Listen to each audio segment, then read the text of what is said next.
perjalanan gerilya kita masih di Palu. Jadi hari ini kita akan ketemu dengan pemain sepak bola. Karena Indonesia ditunjuk sebagai host tuan rumah perhelatan FIFA World Cup U20, jadi kita ketemu dengan pesepak bola. Bukan. Kita ketemu seseorang hari ini di channel Dedi Sapa Teman.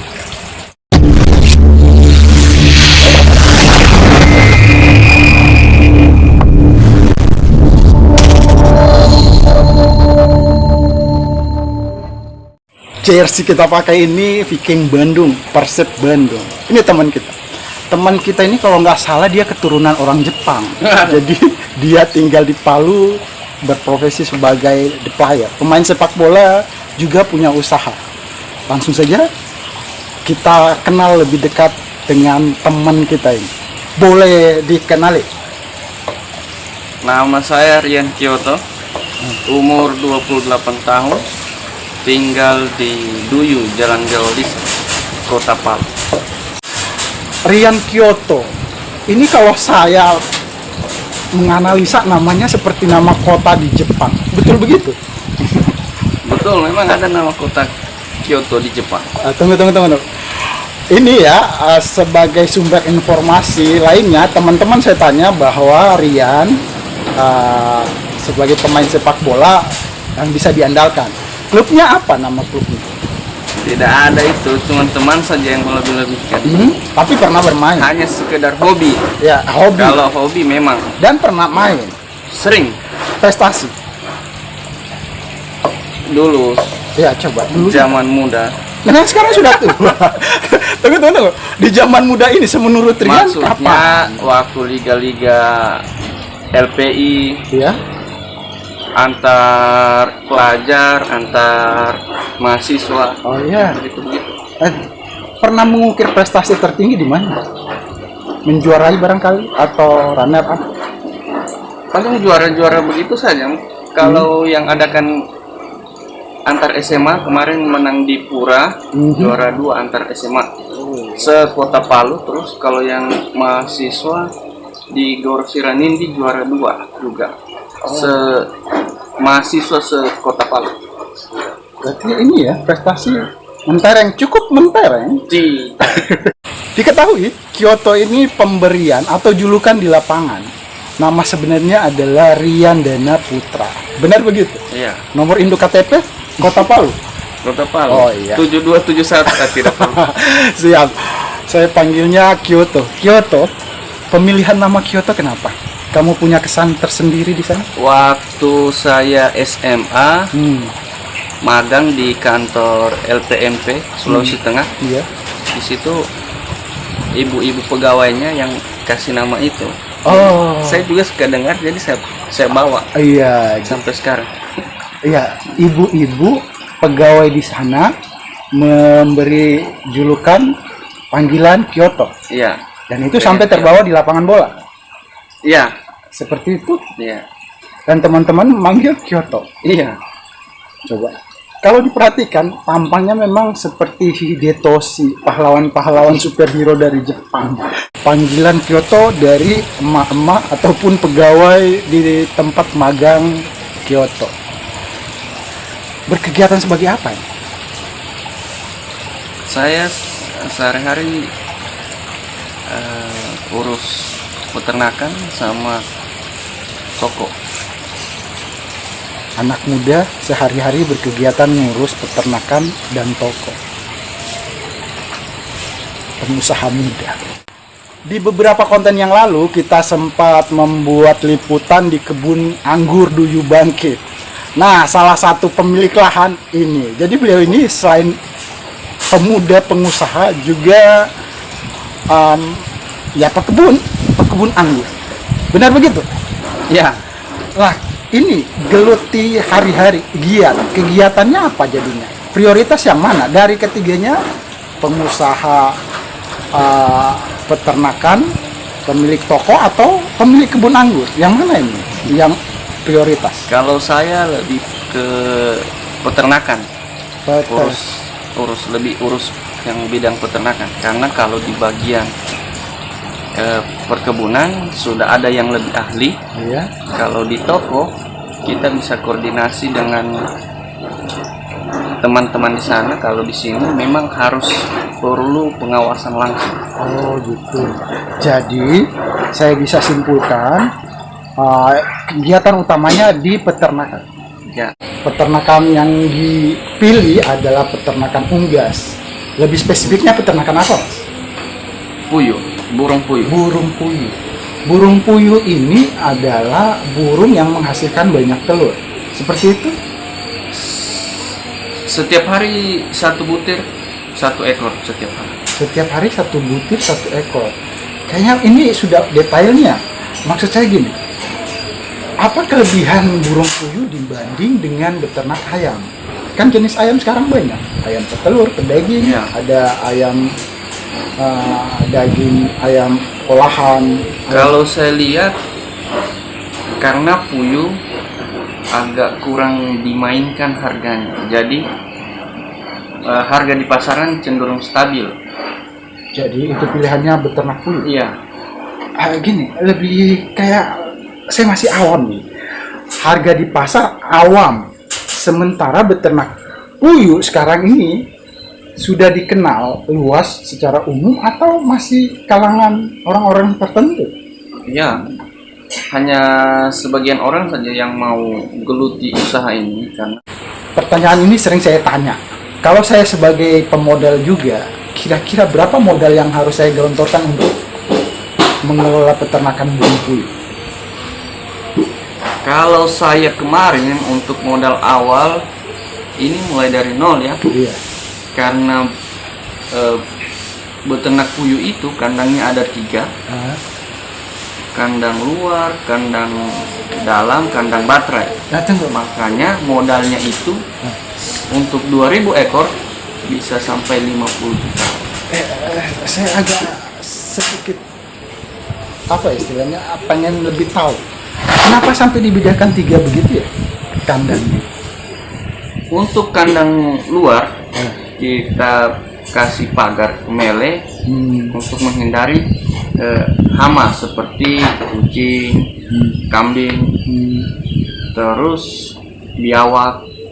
Kalau kandang dalam bisa lebih ke persempit lagi celahnya, tikus, iya, biawak kecil, iya, burung-burung iya. Jadi dari serangan binatang lainnya ya. Nah, terus kandang yang berikutnya? ular. Kalau kandang baterai itu memang tempatnya bertelur sudah. Oh, jadi yang sudah siap bertelur. Iya, Itu dibedakan usia. iya. Yang dia naik ke kandang petelur itu umur 1 bulan. Oh, iya. Jadi apapun itu, berusaha, pengusaha mau jadi wirausaha harus bermodal. 50 juta itu di bagian mana yang prioritas untuk anggarannya lebih besar? Itu sih bangunan luar, pagar, Oh, atap. ya. Nah, bagaimana dengan pakan? Pakan tidak terlalu rumit dalam mengelola keuangan untuk penyediaan pakan. Mengelola keuangan. Kalau saya Mahal murahnya maksud saya. mahalnya itu alhamdulillah sekarang masih stabil di 400-an. Kalau saya untuk menjaga tidak beli tiap hari, saya beli per 10 karung. Oh, Jadi spare dana dulu iya, iya, untuk iya. beli 10 karung. Jadi nanti hasil dari pakannya ini jadi telurnya kita jual jadi uang kembali. Iya. Selebihnya dibeli buat pakan lagi, selebihnya kita bagi hasil. Iya. Jadi gini, Bang Kyoto, pakan ini sebenarnya prioritas dia. Kalau di awal-awal karir sebagai pengusaha muda nih, peternak burung puyuh, pakan ini menjadi masalah. Maksudnya gini, kalau peternak ayam ya, pakan iya. Sementara burung puyuh juga seperti itu, sama dengan pakan ayam, mesti pencampuran, ada bahan lainnya. Untungnya sekarang sudah masuk pakan jadi, pakan khusus petelur. Kalau dulu teman-teman peternak memang usaha kita burung puyuh juga dicampur. Ya? Oh, Jadi agak repot memang. Nah. Kalau sekarang memang sudah ada masuk di Kota Palu dan tersedia di 3 tempat, di 3 toko yang menyediakan pakan khusus puyuh petelur. Nah, sementara ini skala pemberian pakan ke ternak burung puyuh, perbandingan atau kualitas telur yang dihasilkan, jumlah burung puyuh dengan yang 400 tadi seperti apa perbandingannya? Jumlah burung puyuh 400? Enggak, maksud saya gini. Tadi disebutkan pakan itu 400. 400 itu 400.000 harganya per sak. 400-an harganya. Iya. Sementara itu memenuhi berapa ekor burung puyuh sekandang atau gimana perhitungannya? Kalau saya, memang kan saya sebelum mulai saya hitung dulu nilai-nilainya seperti apa di bidang itu. Jadi kalau untuk 2000 ekor dia makan 0,8 sampai 0,9 sak satu hari. Oh, iya. 9 sak sehari 0, per 200 ekor 2000 ekor 0,8 sampai 0,9 sak. Siap. Jadi satu hari itu tidak habis 1 karung untuk 2000 ekor, 2000 ada sisanya. Oh iya. Nah, sementara kalau kita hasilkan telurnya 18 sampai 20-an rak sehari dengan mengkonsumsi pakan 0,9 atau 0,8 sak sehari. Oh iya, siap ya, bisa dipahami. Nah, kalau tentang pakan, apa yang terjadi dengan kayak vitamin tambahan? Itu masuk dalam anggaran juga, Dok? Iya. Seperti apa? Kalau untuk konsumsi vitamin untuk masa bibit sampai dia siap bertelur, saya konsumsi setiap hari untuk burungnya ini. Tapi kalau dia sudah bertelur, saya mulai stop. Nanti saya berikan vitamin kalau misal mengalami cuaca kurang stabil. Produksi telur menurun. Iya. Kualitas telur menurun. Saya kasih vitamin. Jadi tidak setiap hari. Boleh Kak, maksud saya gini. Kalau nggak dikasih vitamin lagi, pakan saja yang diprioritaskan, boleh saja. Boleh saja. Cuman berpengaruh pada produksi telur. Cuman berarti ketika ada cuaca buruk, kualitas telur menurun, produksi telur menurun, kita abaikan tidak, kita terima-terima saja. Iya. Kembali ke awal, ilmu beternak puyuh ini dapat dari mana ya? Saya kalau ilmunya cari sendiri bang. Iya. Cuman untuk motivasi awal saya kenapa terjun ke sini, karena saya punya om, dia pelaku usaha di pasar impres, penjual pedagang telur ayam dengan telur puyuh. Dia sering kekurangan telur puyuh. Permintaan pasar tidak bisa memenuhi. Iya, jadi dia sarankan saya, dia bilang bagaimana kalau kamu urus beternak puyuh, nanti telurnya jangan khawatir, nanti saya yang pasar. Makanya saya. Jadi kalaupun dibilang kita mencari pasar, tidak harus mencari. Alhamdulillahnya seperti itu. Saya mulai di usaha ini karena diawali dari permintaan pasar. Karena biasa usaha itu kita mulai usaha dulu baru cari pasarnya. Tapi saya alhamdulillahnya pasar sudah punya pasar, baru saya mulai usahanya. Jadi saya pengetahuan Bang Joko, perbandingan telur ini ya, massa dan volume serta gizi protein yang terkandung di ayam dan telur puyuh.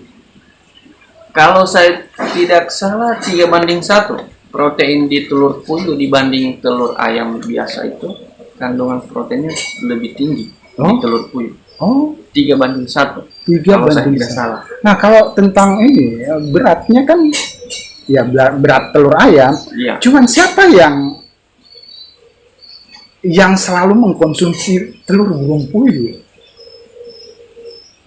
Apakah ada komunitas?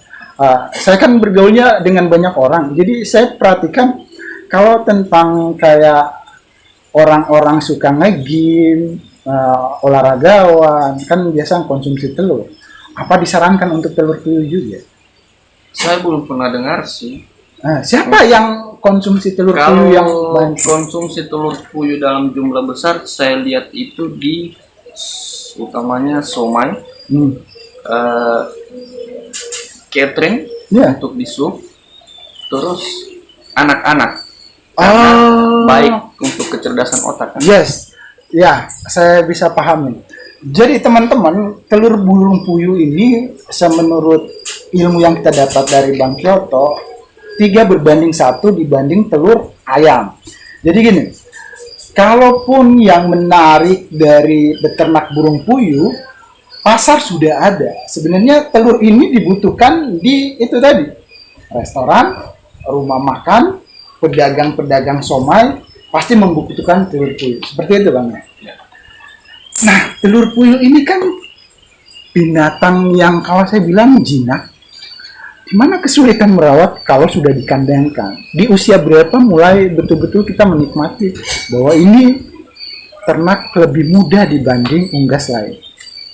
Kalau untuk pengurusan burung puyuh itu yang sulit sekali itu karena kita mulai kan dari bibit. Di umur 0 sampai 5 hari itu masa kritis. Burung cenderung banyak yang mati kalau penanganan kurang baik. Kalau untuk keringanannya kita terima kalau sudah panen, karena yang kita lakukan hanya pembersihan kandang, pemberian pakan sama panen. Iya. Pertanyaan ini juga sering saya utarakan ke mana-mana pengusaha muda, petani peternak muda, di mana waktu-waktu tertentu yang orang-orang betul-betul membutuhkan ini.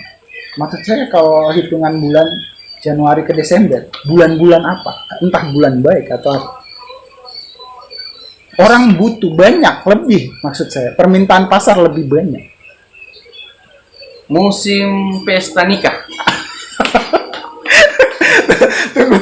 Kalau itu awam ya, musim pesta nikah untuk kita wilayah Sulawesi, biasanya itu jatuhnya pada Lebaran Haji atau Idul Adha. Betul begitu? Berarti di tengah tahun ya? Ya, akhir tahun juga. Akhir tahun. Tapi selama ini belum pernah sampai merasa kekurangan. Permintaan pasar sangat besar dan tidak bisa penuhi. Ya, karena target kita ini memenuhi bukan hanya di Kota Palu, tapi di daerah Sulawesi Tengah. Malahan ada satu yang saya sudah layani di luar provinsi, di Gorontalo. Nah, harapan kedepannya telur puyuh ini seperti apa Bang Kyoto? Bang Kyoto melihat seperti apa? Berkembang terus atau suatu saat stagnan? Kalau kita semua peternak puyuh berdoanya seperti itu. Mudah-mudahan kedepannya telur puyuh ini terus jalan, dan Kota Palu menjadi distributor telur puyuh ke setiap daerah di Sulawesi Tengah, ke kabupaten lain. Ya, mudah-mudahan sebagai itu pemasok terbesar. Yes, dan mudah-mudahan lebih luasnya sekawasan Indonesia Timur ya. Nah, gini ya Bang Kyoto, ini kan sudah jadi pengusaha muda, sudah mengenal seluk-beluk dari nol sampai panen. Kapan jenis burung puyuh ini punah? Kalau ayam potong, kan dia nanti kalau banyaknya sudah makan banyak pasti sudah akan dipotong. Kalau ayam petelur, kalau sudah nggak produksi dipotong. Sementara telur puyuh di mana? Paling dari nilai ekonominya, kembali ke nilai ekonominya lagi. Kapan burungnya produksi telurnya sudah tidak menutupi biaya pakan dan lain-lain, sebaiknya diakhir, beli bibit kembali. Siap. Reproduksi. Yes. peremajaan lagi ya. Iya. Sementara bibitnya mahal atau murah ya? Bibit itu untuk pembelian awal kita semua rasa mahal. Cuman semakin sering kita transaksi dengan teman di Jawa, bibitnya dia kasih Lebih harga di bawah lagi. usia burung puyuh itu seberapa panjang umurnya? Jangan bilang afkir. Afker, nah coba. Kalau untuk masa afkirnya rata-rata teman-teman 1,5 tahun. Oh, Ada yang sampai 1 tahun 8 bulan. Oh, iya. Tergantung. Nanti kita tinggal lihat di situ hasil penjualan telur masih menutupi tidak Oh, dengan iya. biaya-biaya. Jadi ini ya bisa dilihat dari produksinya, entah masih bisa produksi atau sudah jarang produksi lagi. Iya. Burung puyuh termasuk unggas juga sih sebenarnya. Burung yang menghasilkan telur. Sepengetahuan Bang Kyoto, kenapa telurnya berwarna belang? Yang belum mendalami ke sana. Peternak burung puyuh sudah berapa lama digeluti? Saya belum lama. Masih mulai beternak ini 2021. 3 tahun? Baru 2 tahun. 2 tahun. Di 2 tahun belakangan menjalani kegiatan sebagai peternak burung puyuh, ada kejadian-kejadian janggal dirasakan atau pernah dialami, diamati, dirasakan beternak burung puyuh? Janggalnya seperti apa dulu? Nah, ini burung puyuhnya nggak mau makan dan nggak mau bertelur, sementara dia sebenarnya masa-masa bertelur. Kalau yang saya lihat pernah, cuman itu kita bisa lihat sendiri kondisinya karena bobot burung itu sendiri belum bisa untuk menghasilkan telur. Oh, jadi dilihat dari bobot Iya. ternak burung puyuhnya juga. Adapun yang mampu menghasilkan telur bisa dipastikan istilahnya akan terjadi jebol karena bobot badannya belum siap sementara dia sudah mengeluarkan telur. Ya. Jadi lubang keluarnya telur itu Sempit ya, sobek, ya. maka menyebabkan kematian Ya. di burung. Nah, kalau menurut Bang Kyoto tadi, sehari bisa menelurkan sebutir telur. Berarti kalau 2 hari, 2 butir telur. Seminggu 7 butir telur. Pernahkah ada double telurnya keluar? Pernah, kalau doublenya itu telur keluar, dia bentuk awalnya itu sesuai telur pada umumnya, tapi kalau untuk telur kedua dia keluar tapi tidak punya cangkang. Oh, Sementara paham. Ya. ada juga yang kondisi telurnya besar. Telurnya kalau besar itu kuning telurnya pasti ada 2 di dalam. Dia seharusnya sudah mengeluarkan telur pertama, tapi karena mungkin ada stres, jadi belum sempat keluarkan atau mungkin kekurangan air, dia makan di dalam sana jadi Masalah ya, ada sedikit. jadi kuning telurnya di cover, jadi di cover sama satu cangkang. Iya, jadilah kayak ini ya, kalau di manusia atau hewan lainnya kembar ya. Nah, kalau ini bagian fase masa beternak burung puyuh ini, di bagian mana yang merasa tersulit? Di bagian mana fase merasa bagian ini kayaknya sedikit berat?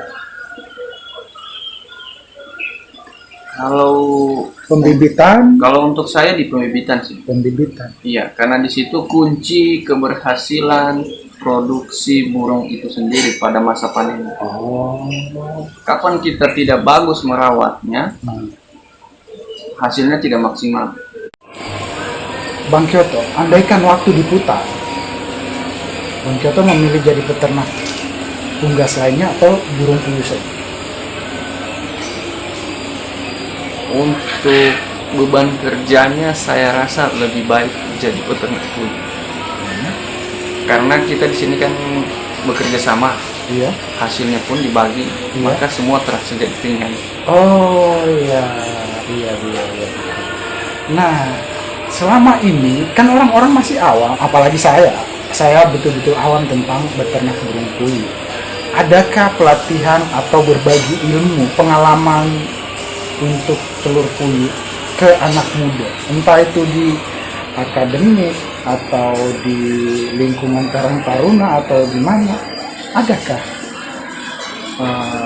bagian dari istilahnya membagi ilmu beternak burung puyuh? Selama ini belum ada sih Bang, cuman kalaupun ada nanti ke depannya, saya rasa mungkin saya tolak karena memang ini bukan bidang langsung saya kan jebolan UNTAD lulusan sarjana ekonomi, bukan sarjana peternakan. Jadi untuk masalah teknis unggas lebih baik sama teman-teman yang berkompeten, tapi untuk skala bisnisnya, cara pengolahannya boleh kita bagi-bagi Sharing, ya, iya. Gini ya Bang, pengalaman. Bang Kyoto gini. Ini kan berwirausaha. Jadi banyak anak-anak muda sekarang sebenarnya ada modal, entah di backing sama orang tua atau yang lainnya, pengen juga merasakan hal-hal yang seperti ini. Di mana mereka harus salurkan? Maksudnya harus kemana kami? Apa di komunitas Bang Kyoto punya teman-teman senior yang sudah berpengalaman di burung puyuh bisa memberi ilmu ini? Kalau saya melihatnya, kalau untuk anak-anak muda lebih baik cari pasarnya dulu sebelum terjun ke dunia bisnis. Kalau memang punya modal, cari pasarnya dulu. Karena kalau bangun usaha baru mau cari pasar agak susah. Karena yang punya modal ini kan banyak, semua orang bisa. Cuman untuk masuk di pasar itu kita perlu bersaing. Nah, 2 tahun digeluti kegiatan sebagai pengusaha ini, kan permintaan pasar belum bisa dipenuhi. Sebenarnya peternak burung ini banyak Bang, cuman karena saya utamakan itu kualitas, mungkin itu yang bikin langganan bertahan. Contohnya saya jaga kualitas itu, misal telur kalau habis panen harus masuk di meja sortir saya dulu sebelum dipasarkan. Jadi saya sortirnya itu saya buang telur yang ukurannya kecil, bukan dibuang sih, saya dipisahkan, saya sortir ya. Telur ukuran kecil, pucat, pecah,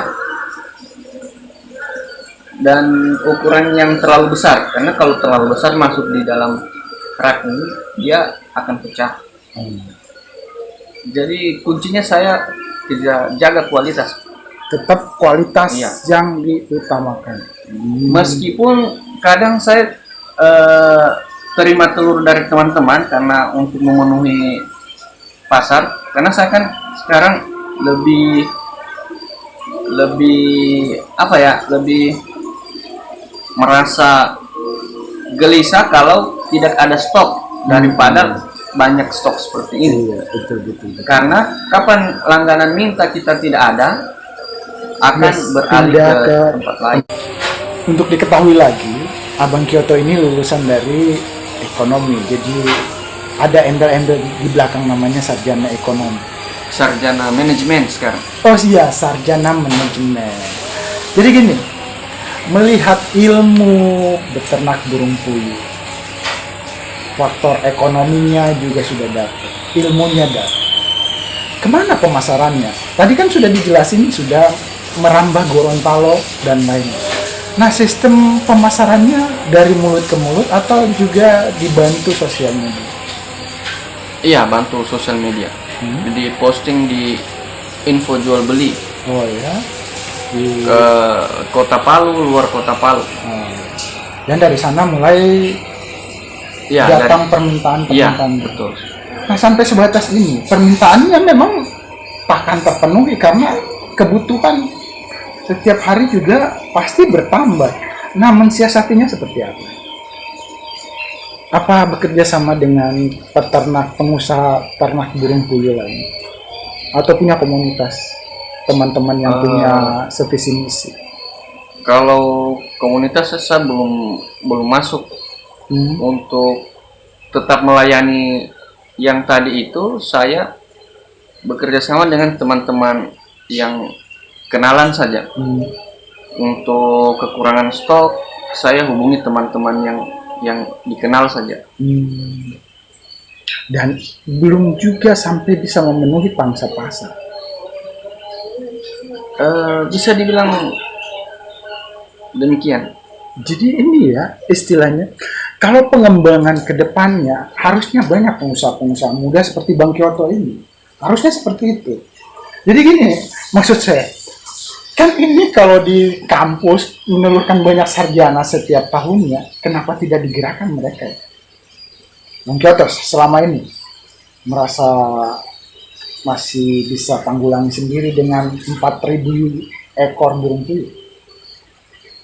6.500 ekor. 6.500 ekor masih bisa ditangani sendiri. Alhamdulillah, dengan produksi telur dengan populasi sekarang, Iya. masih kekurangan. Makanya saya minta sama teman-teman peternak lain untuk memenuhi pesanan dari langganan. Jadi sampai saat ini bisa dibilang belum bisa memenuhi. Bisa dibilang begitu sih. Kalau untuk peredaran telur, kenapa bisa sampai begitu? Karena saya lebih utamakan yang luar kota daripada dalam kota. Karena kalau kita semua edarkan telur hanya dalam kota, nanti harganya bisa jatuh. Oh iya, pertimbangannya itu. Iya. Kapan di pasaran Kota Palu telur banjir, pasti orang jualnya agak di bawah harga. Nah, lebih ini ke dalam-dalam. Telur puyuh ini dihargai berapa satu rak? Kalau untuk ini telur puyuh ini kan masuk ke pasaran itu bisa sampai tangan kedua, tangan ketiga. Iya. Kalau dari peternak itu 36, 37. Kalau dari pasaran 40, 45. Kalau ada yang berani Tangkap lebih mahal. lebih lancar, mungkin dia kasih 38, 40. Nah, distribusinya bisa kali lebih dipangkas. Kita menjual langsung ke produsen. Kalau saran saya jangan sih. Karena pasar mati kalau seperti itu. Betul. Kapan pemakai langsung berhubungan dengan peternak, yang di pasaran kurang laku. Jadi jalur distribusinya terhenti. Iya. Bisa pemakai langsung berhubungan dengan peternak, tapi harga mengikuti harga di pasaran. Tapi kelebihan yang kita kasihkan itu, yang pertama telurnya dijamin fresh, yang kedua kualitas telurnya bagus. Tunggu, yang kata-kata dijaminin fresh ini saya masih agak awam lagi. Apa telur puyuh punya juga masa expired? Iya. Ya seperti apa? Sama seperti telur pada umumnya. Kalau telur puyuh ini, saya garansi telur dari saya itu 2 minggu. Tidak kenapa-kenapa. Selama posisi telurnya tidak di tempat lembab, sama tidak terlalu sering kena matahari langsung. Bahkan teman-teman bilang ada yang jual umur telur sampai 1 bulan. Tidak kenapa-kenapa. Dan kita di sini, saya tidak tahu teman-teman yang lain. Kalau saya, kapan telur saya didapat ada yang busuk, saya ganti 5 kali lipat. Dan ini sudah menjadi komitmen, bergaransi. Jadi saya sudah sempat tanya, andaikan terlahir kembali, mau jadi pengusaha apa? Tetap telur. Pengusaha peternak telur burung puyuh. Apa kelebihan beternak telur puyuh dibanding Beternak telur ayam nggak perlu dibahas karena Bang Kyoto sudah ngasih tahu belum pernah pegang yang itu. Nah, kalau melihat pangsa pasar, suatu saat nanti telur puyuh bisa mengalahkan pasar telur ayam. Kalau menurut saya tidak bisa sih. Karena peruntukan telur ayam itu lebih banyak dari telur puyuh. Seperti telur ayam bisa dijadikan untuk bahan kue, sementara telur puyuh tidak. Dan lain-lain. Yes. Jadi kalau dibanding tadi, ini ya, perbandingan kalori, protein, nilai gizi yang terkandung di telur puyuh, permintaan pasar pun takkan pernah bisa dipenuhi. Seharusnya seperti itu, cuman karena kita peternaknya ini banyak, jadi pasarnya itu terbagi-bagi dengan teman-teman peternak yang lain. Oh iya.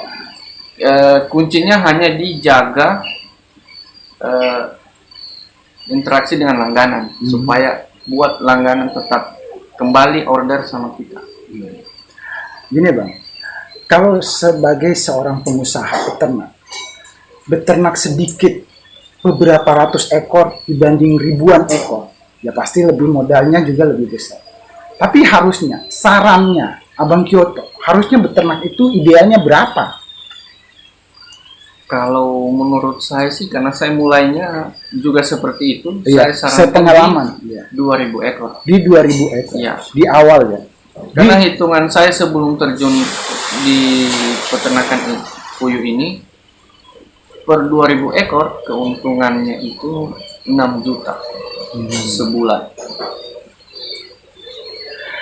Dan ini nilai yang menggiurkan. Abang Kyoto ini pemain bola, pengusaha peternak burung puyuh, pemilik toko, pemilik lahan, kebun anggur, duyuh bangkit.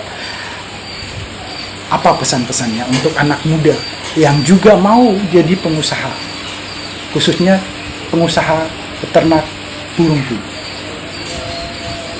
Kalau untuk spesifik ke puyuh, saya tidak terlalu menyarankan karena tidak semua bisa alami lingkungan seperti ini. Cuman kalau untuk memulai usaha, sebaiknya teman-teman lihat pasarnya dulu, karena semua kita di pasaran ini kebutuhan ada, tinggal kita yang sediakan. Jadi cari satu komoditi di pasaran yang kurang saingan, ini saran. Yang kurang saingan kita geluti di bagian situ. Kalau bisa difokuskan di situ. Nah, tentang kemampuan bisa diasah di proses perjalanan waktu. Semenurut Bang Kyoto, kan tidak semua orang memiliki ilmu itu. Kalau kemampuan dan ilmu nanti seiring proses perjalanannya. Iya, kita semua belajar dari pengalaman. Kalau memulai bisnis itu tidak semua orang langsung jadi mahir. Kita kerjakan dulu. Meskipun kita punya teori, tapi belum tentu teori yang kita punya itu akan sama dengan di lapangan. Jadi digarisbawahi apa nih? Untuk teman-teman yang baru memulai usaha atau baru memulai bisnis, apa yang harus diambil dan dilakukan seperti apa? Sarannya seperti apa? Sarannya pilih usaha yang kita mampu dalam segi modal, segi tenaga, ilmu, dan yang paling utama dijiwai. Dan modal utamanya apa? Semangat kerja keras? Semangat kerja keras tentu. Modal materi? Iya. Yang kesekian? Iya. Di channel Deddy Sapa Teman, hujan deras di luar, kita akhir bincang-bincang obrolan santai ini untuk channel Deddy Sapa Teman. Assalamualaikum.